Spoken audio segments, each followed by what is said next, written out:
नमस्कार, देख रहे हैं झकास भारत और मैं हूं रविकांत।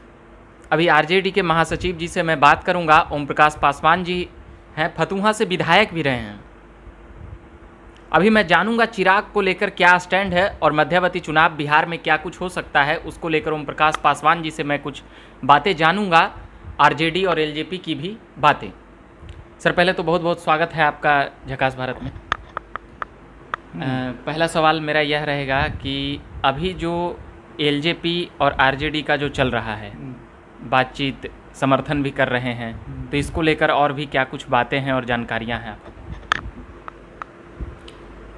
जानकारी के जहाँ सवाल है, हमारे नेता माननीय लालू प्रसाद यादव जी और स्वर्गीय रामविलास पासवान जी, जो लोजपा के संस्थापक थे, ये दोनों सामाजिक लड़ाई लड़े। रामविलास पासवान 1969 में विधायक हुए थे और तब से मंडल जी के सरकार में वो विधायक हुए थे, बीपी मंडल के सरकार में, और तब से मंडल कमीशन की वो लड़ाई लड़ते आए। जब लालू जी आंदोलन में साथ हुए और लालू जी जब सरकार में आए तो सामाजिक न्याय और बीपी मंडल को लेकर दोनों नेता काफ़ी लड़ाई लड़े और प्रधानमंत्री विश्वनाथ प्रताप सिंह, वीपी सिंह प्रधानमंत्री हुए और उनसे इन लोगों ने मिलकर कहिए, लड़के कहिए, और बिहार में सामाजिक न्याय के सरकार बना और बिहार में दलितों को, पिछड़ा जाति को 27% आरक्षण दिलाने में रामविलास पासवान अगवानी थे और लालू जी सामाजिक न्याय के लड़ाई लड़ रहे थे। दोनों नेता, ये गरीब गुरबा दलित को काफ़ी लाभ पहुंचा। आपको जानकारी होगा कि दलितों के खटिया और कुर्सी पर बैठने नहीं देता था। यह जो कायम हुआ कि खटिया पर बैठो, कुर्सी पर बैठो और तुम अपने हक की लड़ाई लड़ो, ये लड़ाई रामविलास पासवान और लालू यादव लड़े।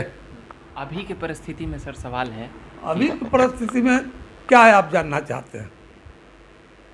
अभी की परिस्थिति तो यह है कि रामविलास पासवान जी को मर जाने के बाद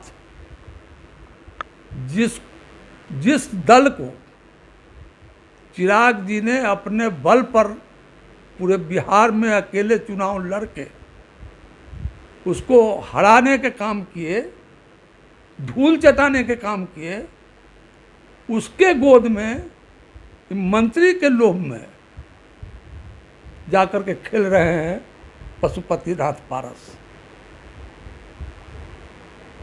खास करके पासवान जाति का वोट बिहार में 8% है। मैं ऑल इंडिया की बात नहीं करता हूँ, बिहार में 8% हम लोग हैं और 8% में अभी समझ लीजिए कि 8% पासवान जाति चिराग पासवान के साथ है और चिराग पासवान को देख रहा है। रामविलास पासवान इसको कायम किए थे और रामविलास पासवान ने अपने दो भाई को जमीन से उठा करके नेता बनाए, विधायक बनाए, मंत्री बनाए, एमपी बनाए। लेकिन उनको मर जाने के बाद जैसे दुर्योधन ने अर्जुन के ऊपर नहीं रहने पर अभिमन्यु को खंजर भोग करके जान मार दिया था, वह रोल पशुपतिनाथ पारस अपनाए कि रामविलास जी नहीं रहे दुनिया में और बीमार हालत में, टाइफाइड के हालत में चिराग पड़ा हुआ था और उसके पीठ में खंजर भोग करके और दुश्मन के गोद में, सामाजिक न्याय के विरोधी नेताओं के गोद में, पाकिस्तान पासवान के विरोधी के मने नेता के गोद में आपने देखा होगा महादलित दलित बना, इसमें पासवान को छांटा है ही नीतीश कुमार। आज भी देख लीजिए उसके कैबिनेट में कि वो पासवान है। इसलिए दलित विरोधी, पासवान विरोधी नीतीश कुमार हैं। यह सरकार दलित विरोधी है। आपने देखा कि जब चिराग जी जिस दिन आए, 8 तारीख को था ना, 5 तारीख को, और डॉक्टर अंबेडकर साहब के जो संविधान निर्माता हैं, सारे लोग उनके पूजते हैं, उनके चित्र पर माला चिराग पासवान को नहीं चढ़ाने दिया। दलित समाज के लोग को अपमान किया, चिराग पासवान का अपमान नहीं किया, पूरे बिहार के दलित समाज को अपमानित किया कि डॉक्टर अंबेडकर के चित्र पर माला नहीं चढ़ाने दिए। इससे स्पष्ट है कि आज वर्तमान सरकार, नीतीश कुमार की सरकार जो है, यह दलित विरोधी है, गरीब विरोधी है। इसलिए आरजेडी चाहते हैं, हम लोग अनुरोध किए हैं,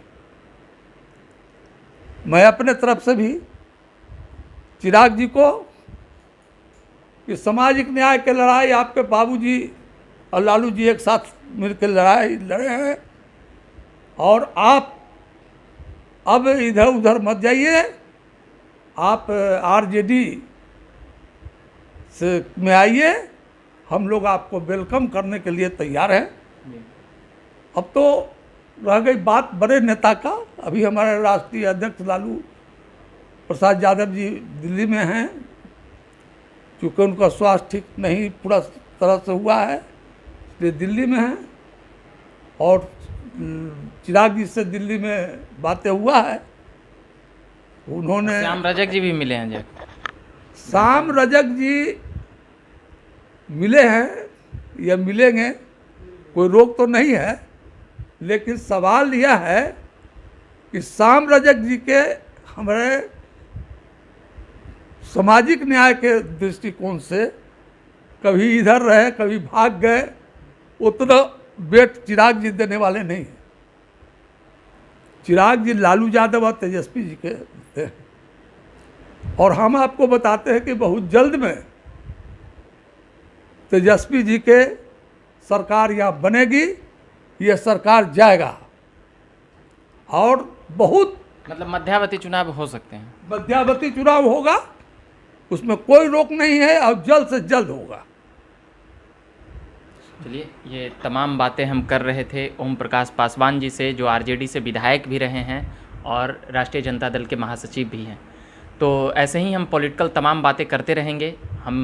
हमारे कम ही सवाल में कई सवालों का जवाब सीनियर नेता ओम प्रकाश जी ने, मतलब कह सकते हैं अपनी अनुभव की बातें, जो बातें थी, जो वो बातें बतलाने का प्रयास किए उस वक्त से। बीपी सिंह के दौर के तमाम चीज़ें नीतीश कुमार पर यह भी आरोप लगाए, चाहे वह चिराग पासवान हो या फिर ओम प्रकाश पासवान जी हों, दलित और महादलित के बंटवारा करके वोट बैंक की राजनीति करने की नीतीश कुमार पर यह आरोप बार बार लग रहा है। तो हम उम्मीद करते हैं कि आप देखते रहिए झकास भारत, और हम तमाम पॉलिटिकल अपडेट्स हम लाते रहेंगे इसी प्रकार से। लोक जनशक्ति पार्टी से जुड़ी हुई खबरें अभी मैं ज़्यादा कवरेज कर रहा हूँ। उसके बाद जैसे ही फुर्सत मिलेगा तो तमाम अभ्यर्थियों के मुद्दे के साथ भी हम आएंगे, चाहे वह बिहार एसएससी मामला 7 साल से लटका हुआ हो, या फिर शिक्षकों की बहाली को लेकर जो अनियमितता की बात हो, या फिर दरोगा बहाली को लेकर जो भी खबरें हों हम लाएंगे, और तमाम यूनिवर्सिटी से छात्रों के भी मुद्दे उठाएंगे। तो चैनल को सब्सक्राइब करना नहीं भूलिएगा, और फेसबुक पेज को लाइक करना भी नहीं भूलिएगा। तो औपचारिकता के लिए बता देता हूँ, मेरा नाम रविकांत है, और धन्यवाद।